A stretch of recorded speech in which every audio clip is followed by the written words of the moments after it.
Jardim, boa noite, Thiago Lima do GE, parabéns pela classificação. Queria começar te perguntando, Jardim, primeiro pedindo para você avaliar a atuação do Pedro hoje, uma atuação que ele foi o garçom, deu as 2 assistências no jogo, fez uma grande partida. E queria te perguntar também se o seu plano inicial já era, desde o início, começar com o Pedro, se teve influência a pancada que o Bruno Henrique sofreu e não ter viajado, de estar com essa dor. Qual foi a sua decisão para escalar o Pedro hoje? Obrigado. Bem, boa noite a todos. Em primeiro lugar, antes de falar do jogo, agradecimento especial a toda esta torcida, não é? Foi magnífico, foi o 12º jogador, um ambiente fantástico, com as torcidas a nos apoiar durante todo o jogo. E minha primeira mensagem vai para eles. Em relação ao nosso jogo, acho que foi um jogo extremamente bem conseguido, uma primeira parte muito forte. Depois tivemos falta de eficácia, porque podíamos ter saído com mais do que um gol. A segunda parte, boa reação do adversário. No primeiro chute, quase à baliza, acaba por fazer um gol. E depois voltamos a reagir e tomar o comando do jogo. Acho que é uma vitória justificada. Sempre um jogo difícil. Eu estava ali a falar com o meu staff nos últimos 2 anos, que é estes 2 efetivos, mais ou menos, do Cruzeiro e do Flamengo. Os jogos foram sempre extremamente cerrados. Já o ano passado foi, e este ano também acabou por ser. E para finalizar, em relação à opção do Pedro, tinha sido uma opção no jogo em casa, tínhamos mais posse, tínhamos mais construção. Era uma opção já planeada para este jogo e por isso ele entrou. O Bruno estava disponível no último jogo, não foi a Mirassol ainda pela pancada, mas estava totalmente disponível agora. Mas foi uma opção estratégica porque sabíamos que íamos ter mais volume do que aquele que não tivemos no primeiro jogo no Mineirão. Jardim, boa noite. Aqui na frente. Marcelo Braga, estamos ao vivo no Paramount Plus, aqui, do seu lado direito. O Arthur Jorge acabou de sair daqui e admitiu que o Cruzeiro teve muita dificuldade no primeiro tempo, o Flamengo teve o controle do jogo. Queria a sua avaliação, por que o Flamengo foi tão superior nesse primeiro tempo, por que teve tanto volume, e se, na sua opinião, o Flamengo é o melhor time dessa Taça Libertadores. Obrigado. Não, é assim, acho que é uma forma muito correta de abordar o jogo, não é? Só quem viu, esteve no estádio, sabe que nós fizemos uma grande primeira parte com uma pressão muito alta, com toda a gente a procurar a bola mesmo no meio campo adversário, depois com uma boa qualidade técnica, mesmo com o Arrasca e com o Pedro, que muitas vezes havia sempre dúvidas se eles dois eram capazes de pressionar, e a gente verifica que também é possível.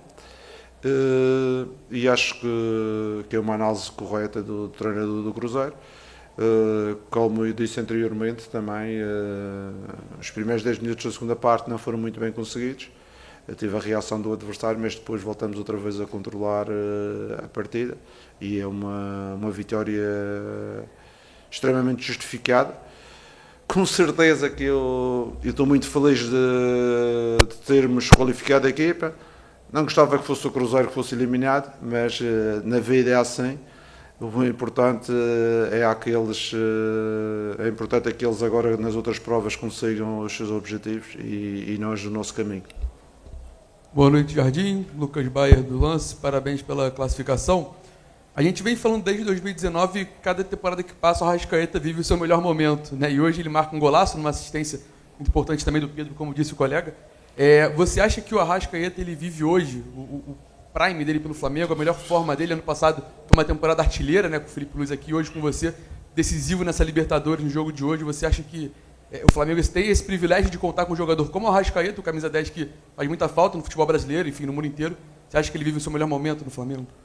Eu já vos disse isso algumas vezes, mas a seguir há pessoas que cortam um pouco daquilo que eu digo e depois metem outras. O Arrasca é um jogador fantástico, Tenho pena é que ele já não consiga fazer todos os jogos, 2 em 2 dias, 90 minutos, e tenha esse andamento. Mas isso eu expliquei isso já, mas muita gente, ele não gosta do Arrasca, ele quer mais um meio, ele quer isto, ele quer aquilo. Mas, O que é que eu vou dizer? O Arrasca é um jogador fantástico, já o ano passado fez uma campanha espetacular e com uma gestão também do treinador, que eu vi muitas vezes ele jogava 60 minutos, não jogava, depois jogava, entrava 30 e essas coisas todas. E é esse jogador que nós pretendemos para termos sempre presente, porque ele é um jogador que é importante estar presente.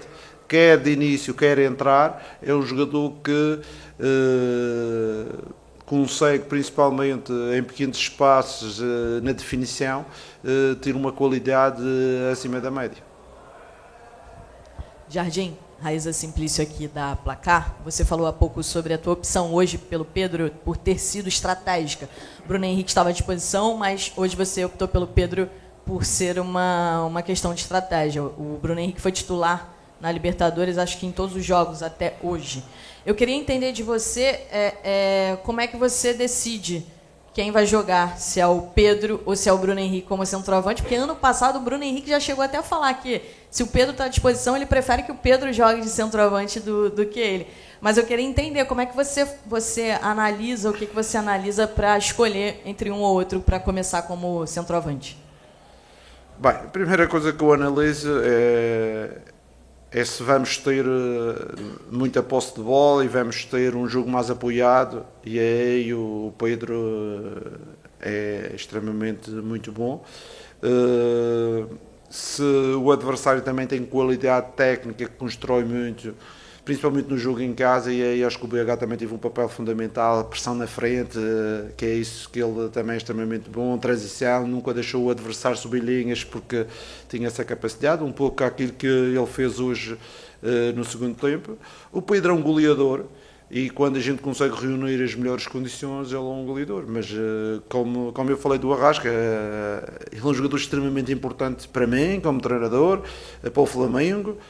Mas também não é aquele jogador que pode jogar todos os jogos 90 minutos. É igual. Eu vou falar da mesma coisa do que falei do Arrasca. É um jogador espetacular, um jogador com uma qualidade técnica acima da média. Mas para jogar com a intensidade que ele está a jogar hoje em dia, que ele hoje em dia está a jogar com uma intensidade diferente. Ele vai atrás, ele defende, ele vai, ele volta a marcar. Ele não consegue muitas vezes jogar 90 minutos, nem jogar 3 jogos sempre seguidos. Por isso é a gestão do treinador, e os jogadores sabem que eu preciso deles todos. Vocês estão a ver que este é um grupo que tem aqui uma certa rotatividade, um joga um, outro joga outro. E isto é o Flamengo. Eu não sou defensor do jogador A, o B, o C ou D. Eu sou defensor do Flamengo. E a gente tem que utilizar as melhores opções dentro daquilo que temos. Hoje em dia, hoje vimos o Jorginho já com dificuldades, o Ayrton que fez 3 jogos seguidos e eu ainda poupei-o contra o Mirassol, mas já estava com dificuldades, mas hoje não era de meter o miúdo, o Johnny. O Varela já ajudou, jogou o jogo, já ajudou. Pode ser que o Varela possa jogar já o próximo jogo. Tudo isto é uma gestão, mas com certeza que há malta que quer que o seu jogador preferido jogue os jogos todos 90 minutos e o resto não interessa. Mas eu sou pago para fazer uma coisa diferente. Jardim aqui, boa noite. Jardim, em determinado momento, aqui atrás, a sensação que a gente tem é que em um determinado momento, nesse processo, desde o final da Copa do Mundo, o Flamengo empenhou muita força na janela de transferência para trazer novos jogadores, e aí quando fecha a possibilidade de inscrever para as oitavas de final, a sensação que eu tenho é que todo o departamento de futebol deixou a janela um pouco de lado e focou nesses 2 jogos contra o Cruzeiro para a classificação para as quartas de final. Eu queria saber agora, Flamengo classificado, tem pedidos seus para o José Botto para a chegada de reforços e tem também possibilidade, nesses próximos 13 dias de janela, de sair jogador do Flamengo? Obrigado. Em relação à janela, transferências, já vos disse que quer o clube tem pessoas responsáveis por isso, quer na linha que nós vamos orientar o clube, quer no mercado. Mas, mais uma vez, volto a referir que o nosso elenco tem vários jogadores que são jogadores importantes, que às vezes não são tão valorizados, mas são jogadores importantes, jogadores que entram. Ainda agora estava a ver contra o Mirassol, o Araújo, que era um jogador que fazia-me falta, teve muito tempo parado, entrou e fez um grande jogo contra o Mirassol. E todas estas opções, as pessoas de exterior falam mais de mercado do que nós dentro. Mas com certeza, quando nós perdemos alguns, queremos recompor. Porquê que queremos recompor? Porque nós queremos esta energia. E eu acredito nesta energia coletiva da equipa, acredito esta energia em que o jogador que está fora, quando entra, dá intensidade ao jogo, dá qualidade. E eu, como gosto de jogar, e vocês sabem bem, uma da minha forma de jogar é através da intensidade. Todas as minhas equipas que eu treinei até eu tenho intensidade. E intensidade não dá para 2 em 2 dias jogar sempre os mesmos 6 substituições. É preciso meter carne fresca no assador e aí temos conseguido, principalmente quando está toda a gente disponível. Ainda bem que em termos físicos conseguimos já ter mais ou menos o elenco, com exceção do Nico, que está um pouco tocado. Termos o outro pessoal já disponível que é importante. É importante para este, como diz a brasileira, o rodízio, é importante para gerir a equipa. Jardim, tudo bem? Boa noite. Gabriel Órfão, canal Paparazzo Rubro Negro. Jardim, eu quero entrar até um pouco nisso que você citou agora, o Nico, que é sobre uma preocupação da torcida do Flamengo, que é a quantidade de jogadores que ficam muito tempo fora. O Nico está há 21 dias fora. O último jogo dele, quer dizer, perdão, foi há 21 dias, ou seja, não vinha jogando e acabou se lesionando mesmo sem jogar. O Alexandre também está 21 dias fora, o Vitão 21 dias, o Cebolinha 24 dias, e tem um jogador que não está machucado, mas que está muito tempo fora, que é o Saúl. O Saúl está 46 dias fora, e esse jogo que ele entrou, esse último jogo que ele entrou, foi um jogo de pré-temporada, que você rodou a equipe toda. Então, os jogos oficiais desde antes da parada da Copa do Mundo. Como é que você enxerga essa sequência tão grande de jogadores fora e até jogadores se lesionando sem nem mesmo jogar? Jogadores que, sem entrar em campo, acabam se machucando. Como é que você enxerga toda essa situação que também envolve o departamento médico do Flamengo? Obrigado. Pronto, em relação aos jogadores lesionados, a gente não pode fazer nada. Eu como treinador, tenho que esperar que eles se recuperem, não é? Eu, com certeza, que pressiono para ser o mais rápido possível para ter os jogadores disponíveis para alimentar aquela ideia que eu falei anteriormente. As lesões a gente não pode falar. Em relação aos volantes, nós temos 6 volantes. Ok? Temos 6 volantes. É difícil. Eu jogo 2. Eu às vezes estico o Paquetá para meia. É difícil de meter 6 volantes ao mesmo tempo a jogar. Eu não posso fazer uma rotação. 2 jogam hoje, 2 jogam no próximo jogo e 2 jogam... Não, senão isso vai descaracterizar também a equipa. Uma equipa de futebol não pode ser de forma descaracterizada. Eu acho que o normal numa equipa é ter 4 volantes, um quinto que possa fazer outra posição sem ser volante, mas nós temos 6 volantes. Mas eles podem jogar a pontas, podem jogar lá atrás, podem jogar a defesa... Podem, mas não é a mesma coisa. Uma equipa como o Flamengo não pode estar a meter janelas no lugar de portas. Tem que ter a janela para o lugar da janela e a porta para o lugar da porta. Há um jogo, claro, pode desenrascar, mas a gente tem muitos volantes e pena minha não ter mais oportunidades para dar ao Saúl, não ter mais oportunidades para dar ao Nico quando eles estão disponíveis, porque ainda tem o Jorginho, tem o Paquetá, tem o e aqueles que vocês viram hoje estão bem, se eles fazem mal, mas eles estão bem. Por isso, meus amigos, é difícil às vezes gerir esse tipo de situação. Por exemplo, se um deles fosse defesa esquerda com a lesão agora do Alexandre, e não necessitava de jogar 3 ou 4 jogos com a Ayrton, não é? Podia estar aqui a rodar. Tem que meter o miúdo, mas o miúdo para este tipo de guerra ainda não está preparado porque não quer o matar. Jardim, aqui. Boa noite, Sidão Marinho Litoral News. Eu lembro que lá no Beira-Rio, em Porto Alegre, depois do empate com o Inter, eu te perguntei o motivo do Flamengo ter apresentado atuações abaixo contra o São Paulo e também contra o Inter. Você me falou que não teve tempo para trabalhar com jogadores que estavam na Copa, nas seleções. E aí você teria 11 dias para trabalhar, disse que ia melhorar, e de fato melhorou. São 4 atuações muito boas do Flamengo e o primeiro tempo de hoje me parece ser o melhor primeiro tempo sobre o seu trabalho. Aí eu te faço a pergunta, é possível imaginar um Flamengo, até por essas pausas que vai ter durante as próximas semanas na Copa do Brasil, jogando nesse nível dos 4 últimos jogos até o fim da temporada? Obrigado. Em relação a essa minha afirmação, no Beira-Rio, eu tive sorte, acertei. A malta começou a treinar toda a gente e evolui. Eu acho que é uma coisa básica, não é? Em termos de trabalho. Uma equipa que tem 20 e tal jogadores, 10 estão 2 meses sem treinar no grupo e depois para integrá-los, Pá, os do Uruguai vêm com uma ideia do Uruguai, os do Brasil, muitos nem sequer jogaram, não é?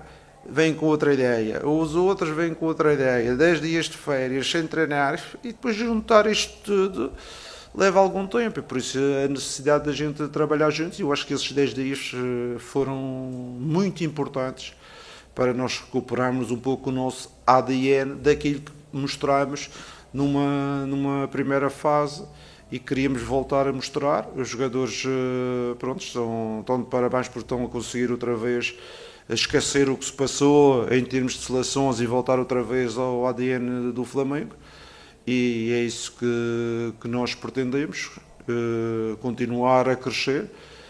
Sabemos que daqui a 2 dias temos mais um jogo, ou daqui a 3 dias um jogo no Mineirão, um jogo extremamente importante para nós, para a prova que é o campeonato, que é uma prova com importância muito grande para nós. A Libertadores também o é, mas o campeonato também o é.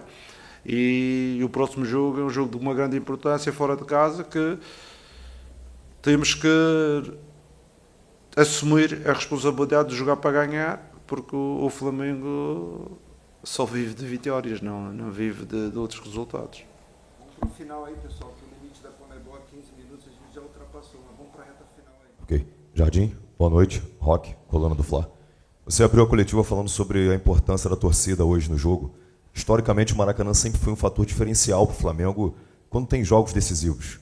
E aí eu queria que você falasse o quanto que foi importante essa sinergia hoje, time, treinador e torcida, no momento onde o Flamengo sofreu ali no jogo, sofreu até o gol também, e o quanto que pode ser importante essa sincronia para a reta final da temporada, tendo em vista que nós temos aí o Flamengo buscando o Palmeiras e caminhando para uma quarta de final de Libertadores. É muito importante essa sinergia entre os torcedores, as claques, toda a gente apoiar no mesmo sentido, não individualizar-se, joga o António, o Manel, ou apoiar o Flamengo, que isso aqui é importante, essa causa. Temos uma reta final para o campeonato com muitos jogos em casa, apesar dos jogos fora também vamos ter a nossa torcida, mas na nossa casa temos que fazer a nossa fortaleza. E queremos continuar porque sabemos que as coisas não são fáceis. Estava aqui o Rodrigo a me dizer antes do... não sei se é verdade o que ele disse, mas eu vou dizer aqui que pela história acho que é a primeira vez depois de ganhar a Libertadores consegue chegar aos oitavos de final, no ano a seguir consegue chegar aos oitavos de final a primeira vez, porque os ciclos também é uma coisa que às vezes é difícil de repetir. Sempre depois de um bom ciclo, às vezes vem dificuldades, e a gente tem que superar isso, não é? O ano passado o Flamengo teve um bom ciclo, e este ano a gente tem que superar, porque estatisticamente, não é só no Flamengo, mas em todas as equipas do mundo, depois de umas grandes vitórias vem um pedacinho, uma dificuldade de repetir os êxitos, e nós aqui queremos repetir os êxitos. E eu pessoalmente estou no Flamengo para repetir os êxitos também do passado recente. Jardim, Vitor Nicolau, da Flamengo TV. Durante a coletiva, você em 2 pontos chegou a falar da pressão que o Flamengo imprimiu hoje com a escolha, né, de Pedro e Arrascaeta juntos para pressionar e conseguindo, e a importância de no primeiro jogo o Bruno Henrique ter feito a pressão e isso funcionado. No segundo tempo, né, o Flamengo foi muito bem no primeiro tempo, pressionou, funcionou, e logo no primeiro minuto do segundo tempo o Cruzeiro traz diferentes estímulos ali de saída de bola e o Flamengo sofre até fazer o gol, segundo gol, com 17 minutos. A que você atribui essa piora na pressão durante essa janela? Não, eu acho que o Cruzeiro, depois da primeira parte, que foi medíocre, eu acho que o Cruzeiro no primeiro tempo não teve ao seu nível, e toda a gente, acho que é unânime, se o próprio treinador falou nisso. O Cruzeiro é uma equipa que apresenta muito mais do que apresentou na primeira parte. Na segunda parte assumiu um pouco a responsabilidade do jogo. Nós tivemos alguma dificuldade de pressioná-los, e nessa dificuldade de pressioná-los falhamos alguns passos também na nossa primeira construção. E demos um pouco do domínio ali durante 10 minutos ao adversário. mesmo gritando, pressiona, sobe linhas. Os jogadores não conseguiram, às vezes também temos uma equipa do outro lado, não é? Temos uma equipa que joga, o futebol não é contra mecos. No outro lado também é uma equipa que joga e que nos cria dificuldades, mas o importante foi sofrermos o golo e depois fomos nos endireitando para conseguir fazer o segundo golo e conseguir na parte final aí, mesmo nos últimos 30 minutos, com os jogadores que foram entrando, o Cruzeiro podia ter tido um pouco mais de posse de bola, mas foi sempre muito alto, não conseguia entrar dentro da nossa fortaleza em termos. Eu, por exemplo, o Rossi não me lembro de fazer grandes defesas, e a gente teve, eu lembro pelo menos duas do Paquetá, uma do Emerson, tivemos várias situações para fazer o terceiro gol. Por isso é que eu disse, 10 minutos muito bons do Cruzeiro, o resto do jogo, uma primeira parte fantástica, e acho que uma vitória meritória. Uma vitória meritória, se o treinador assume, acho que toda a gente tem que assumir, e toda a gente que veio ao estádio, eu vi a felicidade das pessoas também pela qualidade do jogo que a gente produzia. Aqui Jardim, boa noite, Marcos Martinho, do canal da EQSRN. Você já bateu na tecla algumas vezes, né, sobre a questão do percentual de posse de bola do Flamengo, né, durante os jogos. E aí, após o término da Copa do Mundo, jogos contra o São Paulo, jogos contra o Inter, o Flamengo com um elevado percentual de posse de bola, porém com uma criação reduzida. E nos últimos jogos, Mirassol, o jogo de hoje, o Flamengo conseguiu retomar a condição até de ter menos posse, porém ter muita criação de jogada. A que fator você acredita essa questão do retorno do Flamengo com um sistema de jogo vertical, objetivo e produzindo muitas chances de gol? É aquilo que eu acredito do futebol, não é? Já falamos sobre a posse de bola estéril, sobre estar a rodar a bola para um lado, para o outro, e a equipa do adversário não tem problemas em bascular. Eu acho que a posse de bola serve para criarmos dificuldades aos adversários. Com certeza, quando temos a bola, não vamos correr atrás da bola, mas eu prefiro criar mais situações de gol, mas ter que correr algumas vezes mais atrás da linha da bola. Por isso é que temos um elenco, não é? Se durar 60 minutos, depois hoje trocamos 3 ou 2 aos 60 e tal, depois trocamos mais 2. No último Mirassol começamos a trocar ali para manter a intensidade, fizemos as substituições, estávamos 2-0, passamos logo para 4-0 e 5-0. E é isto o elenco, não é?